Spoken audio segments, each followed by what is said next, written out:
Hello, नमस्ते, राधे कृष्णा। आपके लिए एक और रीडिंग आ चुकी है जिसका टॉपिक रहने वाला है आपके पड़ोसियों के बीच क्या बातें हो रही हैं। तो आपकी क्या बातें कर रहे हैं आपके पड़ोसी, सारा कुछ जानने की कोशिश करेंगे टैरो कार्ड से। और ये जनरल रीडिंग है, बिल्कुल भी ज़रूरी नहीं आपसे रेजोनेट हो जाए। जितना आपसे रेजोनेट हो जाती है उतना रीडिंग आपके लिए होती है। तो फटाफट से लाइक करिए, सब्सक्राइब करिए। पहली बार आए हैं तो आप सब्सक्राइब करके अपनी एनर्जी को सेंड कर सकते हैं, जिससे कि आपकी रीडिंग आपसे जो भी ये रीडिंग होती है रेजोनेट हो सके, क्योंकि एनर्जी को पिक करके ही यहाँ पर रीडिंग की जाती है। मेल फीमेल दोनों के लिए कलेक्टिव है, टाइमलेस है, जब से मिलेगी तब से लागू हो जाएगी। तो सुपर थैंक्स दे सकते हैं अपनी दीदी को। पर्सनल रीडिंग के लिए संपर्क कर सकते हैं दिए हुए नंबर पे। पर्सनल रीडिंग फ्री नहीं है, व्हाट्सएप नंबर है, सिंपल कॉल नहीं लगेगा। कार्ड मैंने शफल कर लिए हैं और जानने की कोशिश करते हैं पड़ोसियों के बीच में आखिर बातें हो क्या रही हैं आपके लिए। देखो, आजकल जो है अब ऐसी सोसाइटी में हम रहने लगे हैं या फ्लैटों में रहने लगे हैं, हमारी जो महानगरीय दिनचर्या है वो कुछ अलग ही हो गई है। तो बहुत सारे लोग मतलब भी नहीं रखते हैं और बहुत सारे लोगों को चुल्ली ही पड़ी रहती है कि आखिर ये अपनी ज़िंदगी सुकून से जी क्यों रहा है या जी क्यों रही है। तो वो कुछ ना कुछ आपके लिए बातें करते रहेंगे या कुछ ना कुछ परेशानियां खड़ी करते रहेंगे। तो यहाँ आपके लिए यही दिख रहा है मुझे कि आपके कुछ एक पड़ोसी आपके लिए बहुत परेशानियों का सबब बने हुए हैं, जिनसे आपको कोई लेना देना नहीं है, कोई मतलब नहीं है। आपका हिसाब क्या है, आप किसी से ज़्यादा मतलब ही नहीं रखते हैं। आपने सोच लिया है कि जैसे ऐसी सोच हो गई है, आप जैसे मस्त राम मस्ती में आग लगे चाहे बस्ती में। मैं ये नहीं कह रही हूँ कि किसी का बुरा हो जाए तब आप खुश होते हैं या किसी की हेल्प करने के लिए तैयार नहीं होते हैं। नहीं नहीं, आपका हिसाब ये है, अगर किसी को आपकी आवश्यकता है, किसी को हेल्प की या कोई भी चीज़ है, आप फट से तैयार हो जाना, एक किसी की भी मदद करते ना। तो कभी कभी क्या होता है, हद से ज़्यादा जब हम गिवन नेचर में रहते हैं, लोगों की मदद करते हैं, तो सामने वाला हमें बेवकूफ़ी ही समझ लेता है। तो ऐसी ही कंडीशन रही, लोग आपसे जुड़ते चले गए, वो चाहे आपके आस पड़ोस के लोग थे, चाहे आपके जहां आप कार्य स्थल पे कार्य करते हैं वहां के पड़ोसी, आपके ब्रांच जो होती है या ऑफिस होता है वो उसका पड़ोसी कोई हो सकता है, कहीं का भी आपका पड़ोसी है। पड़ोसी जैसे कोई भी हो सकते हैं, मेल फीमेल सबके लिए हर रीडिंग है। तो हमेशा से क्या हुआ, आपको पूछा गया है, आपसे मित्रता की इन लोगों ने, तो क्या मतलब के लिए कोई काम पड़ेगा तो आपको पूछेंगे, कुछ भी इनको ज़रूरत होगी तो आपको पूछेंगे। और बाकी समय ये भी नहीं पूछना आप मर गए या जी गए या आपको भी कभी आवश्यकता इनकी हो सकती है। तो धीरे धीरे क्या हुआ, आपने भी अपने आप को एक सीमित कर लिया। अब आप ज़्यादा किसी से जुड़ना नहीं चाहते हैं। अभी तक रही आपको बहुत मदद करने की और आपने 100% लोगों के साथ ऐसा किया है कि आप खड़े रहे हमेशा उनकी हर मदद में। किसी ने कहा अरे मुझे आपसे थोड़ा इतना काम है या मदद की ज़रूरत है, तो आप हाँ हाँ बोलो, पहले से तैयार हो आप। लेकिन अब आपने जान लिया है कि लोग इस चीज़ का शायद आपका फ़ायदा उठाते हैं और उठाया है लोगों ने फ़ायदा। तो अब पड़ोसियों के भी दिमाग में चल रहा है कि पहले तो ये इतना तैयार हो जाता था हमारे लिए ये सब करने के लिए, अब देखो कोई ना कोई बहाना बना देते हैं, या दूरी हुई है या हो सकता है आपने एक दो लोगों को पड़ोस से जो भी हो आपके संपर्क में हो उनसे संपर्क कटअप कर दिया हो, सोशल मीडिया से कटअप कर दिया हो, या किसी तरीके से आपने एक दूरी बना ली, उनको जाहिर कर दिया कि भाई मुझसे दूर रहो, क्योंकि आप नहीं चाहते हैं कि कोई आपके जीवन में हस्तक्षेप करे। आपने अकेले जीना जैसे सीख लिया है, आपको अकेले में आनंद आता है। आप चार लोगों के से जब आप घिर जाते हैं तो आपको अच्छा नहीं लगता, आपको उनके चेहरों के अंदर स्वार्थता नज़र आती है। आपने देखा है कि वो आपके मुंह पे तो बहुत मीठा बन रहे हैं, लेकिन आपकी पीठ पीछे ही कहीं ना कहीं आपके लिए अपशब्द बोलना, कुछ उल्टा बोल देना, तो ये आपको बड़ा ही कष्टकारी लगता है। या आपसे बोलते भी हैं मीठा बन के तो डीमोटिवेट करने की कोशिश।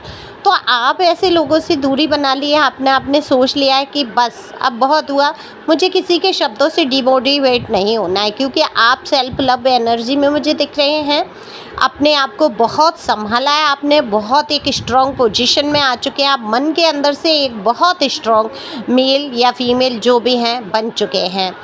तो द व्हील ऑफ फॉर्चून का कार्ड ही बता देता है, जो समय का पहिया घूमा है, जो अद्भुत क्षमताएं आपके अंदर थी उसको आपने जो पहचाना है, उसकी वजह से जो आपके अंदर कॉन्फिडेंस आया है, एक लेवल आप ऊपर गए हैं, तब आपको क्या लगा है, आपका नज़रिया बदल गया है लोगों के प्रति। अब देखो, जैसे जैसे आप स्पिरिचुअलिटी में जाते हैं, जैसे जैसे आप अध्यात्म के अंदर जाते हैं, आप ऑकल्ट की दुनिया से जुड़ जाते हैं। बहुत सारे लोग मुझे यहाँ टैरो रीडर भी दिख रहे हैं, हो सकता है टैरो रीडर ना हो लेकिन आपको इंटरेस्ट हो, कार्ड हो आपके पास, जो भी है, ऑकल्ट की दुनिया में कहीं ना कहीं आपको बहुत रुचि है, बहुत रुचि है। आप सब कुछ जान लेना चाहते हैं कार्ड के विषय में, मेडिटेशन के विषय में, और लोगों के मन के अंदर क्या है ये आप पता करना चाहते हैं। आप चाहते हैं कोई ऐसी अद्भुत शक्ति आपके अंदर भी हो कि आप वो सारी चीज़ें पता कर सकें। अब ये किसकी एनर्जी मुझे नहीं पता, लेकिन आप अपने ज्ञान को पहचान चुके हैं, अपने आप को पहचान चुके हैं कि आप दुनिया से थोड़ा सा अलग हैं। तो अब आपके बारे में जो विचारधाराएं बन रही हैं लोगों की, तो उसी प्रकार से विचारधाराएं बन रही हैं। लोग कह रहे हैं कि कल तक तो आप खड़े रहते थे मदद के लिए, या अचानक से इनको क्या हुआ है, इन्होंने दूरी क्या बनाई। जो बहुत क्लोज है वो आपको कॉल करके पूछते भी हैं या आपसे मिल के पूछते हैं ऐसा क्या हुआ है, तो आप क्लियर आप बोल देते हैं। अब आपके मन में ये डर ही नहीं है कि कोई रिश्ता आपकी ज़िंदगी से चला जाएगा, तो आपका होगा गया। अब जिसे जाना है वो जाए, जो मेरा है मेरे कड़वे भी शब्द सुन के रहेगा। आप इस पे आ चुके हैं। अब बहुत से लोग आपको इस बात में घमंडी भी मान लेते हैं, अरे इसको तो बड़ा घमंड आ गया है, इसको तो अपने ज्ञान पे घमंड है, इसको अपनी पूजा पाठ पे घमंड है, ईश्वर से जुड़ रहा है तो कुछ घमंडी होता जा रहा है। तो कुछ लोग तो ऐसी विचारधारा के हैं जो आपके लिए हमेशा स्वार्थ से जुड़े रहे, जो आपके लिए हमेशा कामना करते रहे कि आप कभी आगे ना बढ़ पाएँ, आप नीचे गिरें, हमेशा मुँह की खाएँ। आज भी उनकी कल्पना में यही रहता है कि आप किसी के तरीके से डाउन हो और उनको आप पर हंसने का मौका मिल सके। अब ये आप जानते भी हो सकते हैं, जान रहे हो, पहचान रहे हो ये कौन लोग हैं। अगर नहीं जानते हैं तो कुछ लोग हैं ऐसे, उनका नज़रिया हमेशा, हो सकता है बर्ताव बहुत अच्छा रहता हो, लेकिन कुछ लोगों का तो मुझे बर्ताव भी अच्छा नहीं लगता है।